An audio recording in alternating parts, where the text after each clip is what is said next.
Coach DeMarco here, and in this episode of Focus, I want to talk to you about how to defend an elite point guard with a full court pressure defensive system.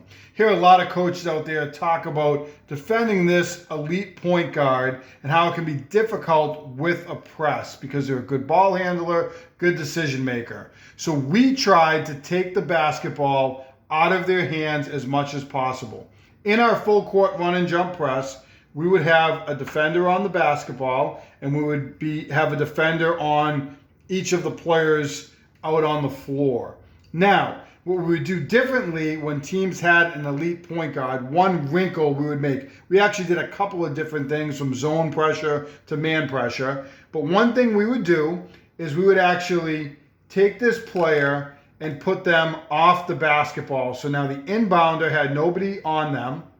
Of course, they could throw to another player, which was a victory for us. We wanted to take the ball out of this elite point guard's hands. So, now, a couple different things. This point guard is going to be crafty, and they're going to be good at getting open. So, if you put two players on them, they might jab step one way, cut the other way, and they certainly could catch the basketball. And we knew that. And it can be very difficult for these two defenders, X and X, to be on the same page against this elite point guard. As they cut and move from side to side, they have good head and shoulder movement, they can get open pretty easily. So we trained our players, and we actually worked on this sandwich technique on this point guard. And really, really simple. We would have our point guard here, and a lot of times teams line them up on the elbow. They might even try to clear the floor and let them get open on their own. Sometimes they'll screen for them. A lot of different things can happen, but I'm going to show you the basic premise of what we tried to do in our sandwich technique. And yes, we're trying to put them in a sandwich or box them in here, and that's why we called it that, to help the players recognize what we were trying to do. So really, really simple. We would tell this defender, you have that point guard to your right. So their right, their face guarding would mean if the point guard goes this way, you're going to cheat heavily to that side of the floor and not let them catch it. We would tell our back player that you have that point guard to your right. Now, they would shadow him, but we really trained this player to get on this outside hip and this player to get on this outside hip. So if they started to go this way, good point guards are going to do that, right? So they would start to shift this way a little bit. This player would shift with them. This player would be a trail player, and they would be on their outside hip.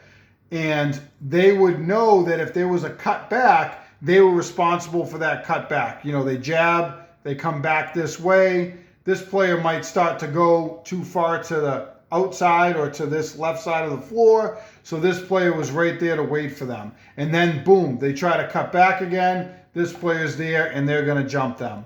Were there times they caught the ball? Situationally, they might catch it, but look at the work that they have to do here. I will tell you, more times than not, this point guard would not catch the ball. Here's what they would try to do.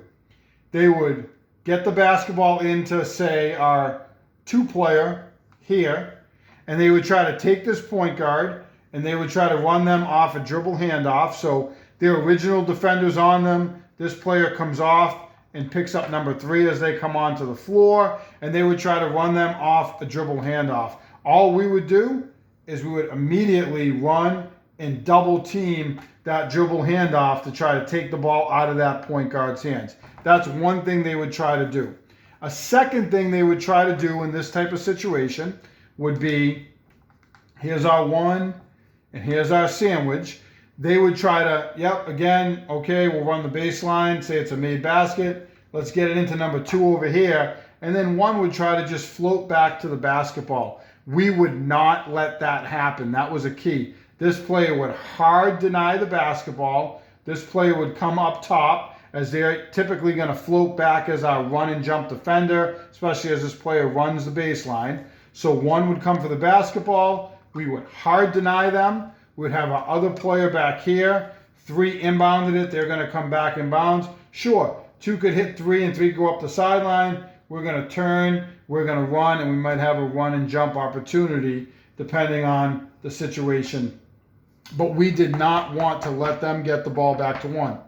We could make a call where we would not let the defender who's covering one, the primary defender. So this is our primary defender. This is actually 3's defender. We could make a call where we would tell this defender once the basketball comes in. So 2 here, boom, the ball comes into them. We know that they're going to deny the one player, but let's say that they could be a run and jump defender. This player goes up the sideline. We could tell that player, nope, you're never going to run and jump. Never.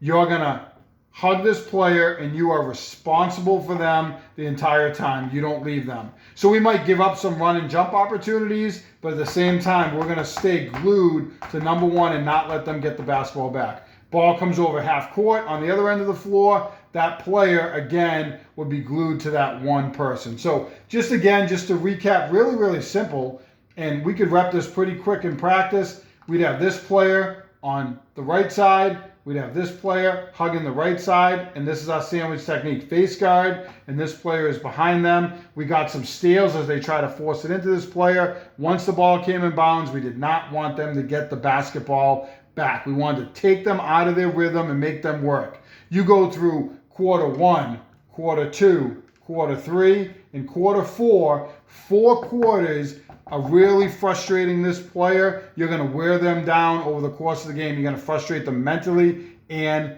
physically. There are some other adjustments we made with zone pressure and other things we could do, but the sandwich technique worked great for us against elite point guards in our full court pressure system.